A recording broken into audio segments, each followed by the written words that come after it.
Hello, welcome back to my YouTube channel. I hope you all are doing good and great. കുറേ കാലമായിട്ട് വ്ളോഗൊന്നും ഇല്ലേനു. അപ്പോൾ ഞാൻ പിന്നെയും start ചെയ്യാണ് ജസ്റ്റ് ഒരു ഈവനിങ് വ്ളോഗിലൂടെ. അപ്പം നാളെ ഇവിടെ ഒരു ചെറിയൊരു ഓണ സെലിബ്രേഷൻ ഉണ്ട്. അതിനുകൊണ്ട് ഞാനും എൻ്റെ സിസ്റ്റർ ഇൻ ലോയും കൂടി എൻ്റെ ഹസ്ബൻഡിൻ്റെ തറവാട്ടിലേക്ക് പോവാട്ടോ. അവിടെ പോകുന്നത് എന്താണെന്ന് വെച്ചിട്ടുണ്ടെങ്കിൽ കുറേ ചെടികളും പൂക്കളും അങ്ങനത്തെ കുറേ സാധനങ്ങളുണ്ട്. അതിനുകൊണ്ട് അവിടുന്ന് നല്ല നല്ല പൂക്കളൊക്കെ പറിച്ചിട്ട് വീട്ടിലേക്ക് കൊണ്ടുവരാനായിട്ടാട്ടോ ഞങ്ങൾ പോകുന്നത്. അത്യാവശ്യം ഞങ്ങളെ കണ്ണ് കാണുന്ന എല്ലാ പൂക്കളും ഞങ്ങൾ ആ നേരം പറിച്ച് വെച്ചിരുന്നു കേട്ടോ. അവിടെയാണെങ്കിൽ ആ നേരം നല്ല രീതിയിലുള്ള കൊത്തൊക്കെ കടിക്കുന്നുണ്ടായിരുന്നു. അപ്പം തൽക്കാലം ഇത്ര പൂ മതി എന്ന് പറഞ്ഞിട്ട് ഞങ്ങൾ അത്ര മാത്രം പറിച്ചിട്ട് ബാക്കി വേറെ പൂക്കൾ പറിക്കാൻ വേണ്ടി ഞങ്ങൾ ചെല്ലിയിരുന്നു കേട്ടോ. അത്യാവശ്യം കുറച്ച് പൂക്കളൊക്കെ ഞങ്ങൾക്ക് ഇവിടുന്ന് കിട്ടിയിരുന്നു. പിന്നെ അത് മതിയെന്ന് പറഞ്ഞ് ഞങ്ങൾ അവിടെ ഇങ്ങനെ കാഴ്ചകളും കണ്ട് നോക്കി നിൽക്കുകയായിരുന്നു. അപ്പോഴാണ് എൻ്റെ ഹസ്ബൻഡ് വിളിക്കുന്നത് കേട്ടോ. പെട്ടെന്ന് മാറ്റിയോ, നമുക്കൊരു സ്ഥലം വരെ പോകാനുണ്ട് പറഞ്ഞിട്ട്. പിന്നെ ഞങ്ങൾ അവിടുന്ന് കുറച്ച് പൂക്കൾ കിട്ടിയല്ലോ വിചാരിച്ചിട്ട് നേരെ വീട്ടിലേക്ക് വരാട്ടോ ചെയ്തത്. അപ്പോൾ തന്നെ കയറിയപ്പോൾ തന്നെ ജസ്റ്റ് മേലൊക്കെ ഒന്ന് കഴുകി ഞാൻ മാറ്റാൻ തുടങ്ങി കേട്ടോ. അപ്പോഴത്തേക്കും ഏട്ടൻ വന്നീനു. പിന്നെ ഏട്ടൻ്റെ ബാഗും സാധനങ്ങളൊക്കെ ജസ്റ്റ് ഒന്ന് എടുത്ത് വെക്കലൊക്കെ ഉണ്ടായിരുന്നു. ജസ്റ്റ് വെറുതെ ഒരു ഫോർമാലിറ്റി അത്രയൊക്കെ ഉണ്ടായിരുന്നുള്ളൂ. ഇത് എപ്പോഴെങ്കിലുമൊക്കെ ഉണ്ടാവുന്നൊക്കെയുള്ള പരിപാടിയാട്ടോ. എന്ന് വിചാരിച്ചാൽ എപ്പോഴും ഇല്ല, എപ്പോഴെങ്കിലും മാത്രം എനിക്ക് തോന്നിയാൽ. അല്ലെങ്കിൽ സാധാരണ ഏട്ടൻ തന്നെ കേട്ടോ ഏട്ടൻ്റെ സാധനങ്ങളൊക്കെ എടുത്ത് വെക്കലും എല്ലാ കാര്യങ്ങളും ചെയ്യലൊക്കെ. പിന്നെ ഞാൻ ജസ്റ്റ് മുടിയൊക്കെ ഒന്ന് കെട്ടി ലിപ്സ്റ്റിക്കൊക്കെ ഇട്ട്. ഇതാണ് ഞാൻ റീസെൻ്റായിട്ട് യൂസ് ചെയ്യുന്ന ഒരു ലിപ്സ്റ്റിക്ക് കേട്ടോ. ഇതിൻ്റെ എന്തെങ്കിലും വേണമെങ്കിൽ ജസ്റ്റ് കമൻറ്റ് ചെയ്താൽ മതി. പിന്നെ ഞാനും ഏട്ടനും മാറ്റി ഞങ്ങൾ പുറത്ത് പോകാൻ വേണ്ടി നിൽക്കാം കേട്ടോ. അപ്പോൾ ഞങ്ങളെ കൂടെ ഏട്ടൻ്റെ സിസ്റ്ററും ഉണ്ടായിരുന്നു. അപ്പോൾ ഓക്കെ ഒന്ന് രണ്ട് സാധനങ്ങൾ വാങ്ങാൻ വേണ്ടിയിട്ട് ഞങ്ങളൊരു ഷോപ്പിൻ്റെ അവിടെ നിർത്തിയതായിരുന്നു. പിന്നെ അവൾ അവിടെ നിന്ന് നോക്കി തിരഞ്ഞെടുത്ത് ഞങ്ങൾ ഫുഡ് കഴിക്കാൻ വേണ്ടി പോയിട്ടോ. കുറേ കാലമായിട്ട് ഞാൻ ക്രേവ് ചെയ്യുന്നൊരു സാധനമാണ് പെരി പെരി അൽഫാം കഴിക്കണമെന്ന്. അതിനോട് കുറേ വെറുപ്പിച്ച് ലാസ്റ്റ് ഫൈനലി ഞങ്ങൾ പോയിട്ടോ. പോയപ്പോഴാണെങ്കിൽ അവിടെ കുറച്ച് നേരം പിടിക്കും എന്തായാലും ഫുഡ് കൊണ്ടുതരാൻ.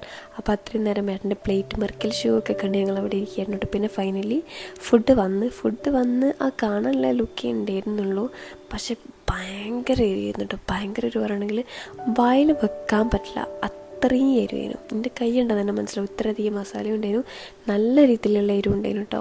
പക്ഷേ കുഴപ്പമില്ല, അഡ്ജസ്റ്റ് ചെയ്ത് കഴിക്കാം കേട്ടോ. പിന്നെ അതിൻ്റെ കൂടെ ആ എരിവൊക്കെ ജസ്റ്റ് ഒന്ന് കുറയ്ക്കാനും വായിക്കുന്നത് മധുരം കിട്ടാൻ വേണ്ടിയിട്ട് ഞാൻ ജസ്റ്റ് ഒരു കോഫി പറഞ്ഞ് അങ്ങനെ അത് കുടിച്ചതിന് ശേഷം പിന്നെ ഞങ്ങളൊരു ഫാൻസിയിലേക്ക് പോകാട്ടോ ചെയ്തത്. ഞങ്ങൾ അധികം എപ്പോഴും വരും ഇങ്ങോട്ടേക്ക് തന്നെയാണ്, വീടിനടുത്തും തന്നെയാണ്. അപ്പോൾ ഇവിടെ വന്ന് ഒന്ന് രണ്ട് സാധനം വാങ്ങി ബില്ല് ചെയ്ത് ഞങ്ങൾ നേരെ പൂ വാങ്ങാൻ വേണ്ടിയിട്ടാട്ടോ പോയേ. കാരണം നാളെ ഓണപ്പരിപാടി ഉണ്ടല്ലോ, അപ്പം പൂക്കള മത്സരമുണ്ട്.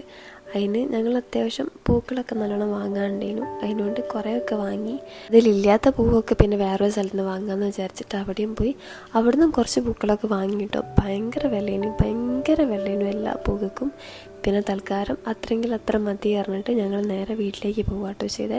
വീട്ടിലേക്ക് പോയിട്ട് ഞാൻ ആ ഫാൻസി പോയപ്പോൾ വാങ്ങിയിട്ടുള്ളത് ഈ ഒരു ഫേഷ്യൽ കിറ്റും പിന്നെ ആ ഒരു റോസ് വാട്ടർ വേനു. ഈ ആൽപ്സ് ഗുഡ്നെസ്സിൻ്റെ ഈ ഒരു ഫേഷ്യൽ കിറ്റ് യൂസ് ചെയ്യണം ഞാൻ കുറേ കാലമായിട്ട് വിചാരിക്കുന്നു.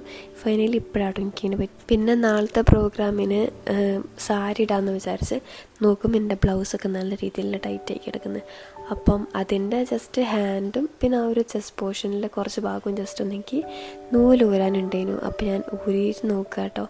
അത്യാവശ്യം ഇങ്ങനെ ഞാൻ പറയുമ്പോൾ നിങ്ങൾ വിചാരിക്കും ഞാൻ തടിച്ചതെന്ന്, പക്ഷേ ഞാൻ തടിച്ചിട്ടില്ല. പിന്നെ എങ്ങനെ ടൈറ്റായെന്ന് വെച്ചാൽ ആദ്യം എനിക്കൊരു ഐഡിയ ഇല്ല കേട്ടോ. എങ്ങനെയാണ് ടൈറ്റായെന്ന് എനിക്കൊരു ഐഡിയ ഇല്ല. പിന്നെ ജസ്റ്റ് ഇങ്ങനെ ഏകദേശം ഒന്ന് സെറ്റാക്കിയതിന് ശേഷം ഞാൻ തൽക്കാലത്തെങ്കിലും ഇത് മതിയായിരുന്നു നിൽക്കേനു.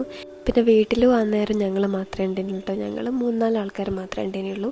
അതിനോണ്ട് ഞങ്ങൾ 3-4 ഇവിടെ ഇരുന്ന് അങ്ങോട്ടും ഇങ്ങോട്ടും കഥയും പറഞ്ഞിരിക്കുകയായിരുന്നു കേട്ടോ. പിന്നെ കുറച്ച് കഴിഞ്ഞ് ബിഗ് ബോസ് തുടങ്ങിയപ്പോൾ ഞങ്ങൾ 3 ഇരുന്നത് കാണുമായിരുന്നു. അതിൻ്റെ കൂടെ എന്തെങ്കിലുമൊക്കെ കഴിക്കണ്ടേന്ന് വിചാരിച്ചിട്ട് ഇവിടെ മരത്തിലുണ്ടായിട്ടുള്ളൊരു പേരൊക്കെ ഉണ്ടായിരുന്നു. അതിങ്ങനെ ഞാനെടുത്ത് കഴിക്കാട്ടോ ചെയ്തേ. പിന്നെ അത് കഴിഞ്ഞതിന് ശേഷമാണ് ഞങ്ങളെല്ലാവരും കൂടി ഇരുന്ന് കൊണ്ടുവന്ന പൂക്കളൊക്കെ ഇങ്ങനെ കട്ട് ചെയ്യാനും ഒക്കെ ചെയ്യാൻ വേണ്ടി തുടങ്ങിയത്. കട്ട് ചെയ്യാൻ വേണ്ടിയിട്ടാണെങ്കിൽ കുറേ പൂക്കളുണ്ടായിരുന്നു. ഞങ്ങൾ വിചാരിച്ചതിലും കൂടുതൽ പൂക്കളുണ്ടായിരുന്നു കേട്ടോ. അങ്ങനെ ഞങ്ങളെല്ലാവരും പാടെ ഇരുന്ന് അത് കട്ട് ചെയ്യലും മുറിക്കലും എല്ലാ കാര്യങ്ങളും ചെയ്യുന്നു. പിന്നെ ഈ പൂക്കളൊക്കെ ഇന്നൊരൊറ്റ രാത്രിയും കൊണ്ട് ചെയ്ത് തീർക്കാനും ഉള്ളതായിരുന്നു. അതിനുകൊണ്ട് ഞാനും ഏട്ടൻ്റെ സിസ്റ്ററും കൂടി ചേർന്നിട്ടാണ് ഈ പൂക്കളൊക്കെ പിച്ച് ചെയ്തും എല്ലാ കാര്യങ്ങളും ചെയ്തു കേട്ടോ. പിന്നെ എൻ്റെ വേറെ സിസ്റ്ററിൻലോ എന്ന് പറഞ്ഞില്ലേ, അതായത് ആ സിസ്റ്ററിൻലോ ഒരു വീട്ടിലത്തെ 2 മരുമക്കളാണ് ഞങ്ങൾ. പിന്നെ ഈ യെല്ലോ എൻ്റെ ഏട്ടൻ്റെ സ്വന്തം സിസ്റ്ററും ആട്ടോ. അപ്പോൾ ഞങ്ങൾ രണ്ടാളും ചേർന്നിട്ടാണ് ഇങ്ങനത്തെ കാര്യങ്ങളൊക്കെ ചെയ്തതും. പിന്നെ എൻ്റെ മറ്റേ സിസ്റ്ററിലോ ആണ് ഡിസൈൻ വരയ്ക്കാൻ തന്നതും പൂവിടുന്നതും എല്ലാ കാര്യങ്ങളും ചെയ്തിട്ടോ. അപ്പം ജസ്റ്റ് ഞങ്ങളിങ്ങനെ ഓരോന്ന് വർത്താനം പറഞ്ഞ് ഇവിടെ വരെത്തി. ഏകദേശം ഞങ്ങൾ പരിപാടിയൊക്കെ കഴിഞ്ഞതിന് ശേഷം ഇപ്പോഴും എൻ്റെ സിസ്റ്ററിലോ അവിടെ ഇരുന്നിട്ട് ഡിസൈൻ വരയ്ക്കായിരുന്നു കേട്ടോ. 2 ഡിസൈൻ ഉണ്ട്. ഒന്ന് നടുവിൽ ശംഖ് വരുന്നതും വേറൊന്ന് ഗണപതി വരുന്നതും. അപ്പോൾ ഞങ്ങൾ ആ ഒരു കൺഫ്യൂഷനിലായിരുന്നു ഏത് സെലക്ട് ചെയ്യുമെന്ന് വിചാരിച്ചിട്ട്. എന്നിട്ട് ലാസ്റ്റ് ഞങ്ങൾ ഗണപതി ചൂസ് ചെയ്ത് അപ്പോഴത്തേക്കും ഏകദേശം 11:30 ആയിരുന്നു. പിന്നെ ഞങ്ങൾ നേരെ എല്ലാവരും കുറേ കഴിഞ്ഞ ശേഷം കിടന്നുറങ്ങാൻ വേണ്ടി പോയിട്ടോ. അപ്പോൾ ഇന്നത്തെ വീഡിയോ അത്രയേ ഉള്ളൂ. Thanks for watching.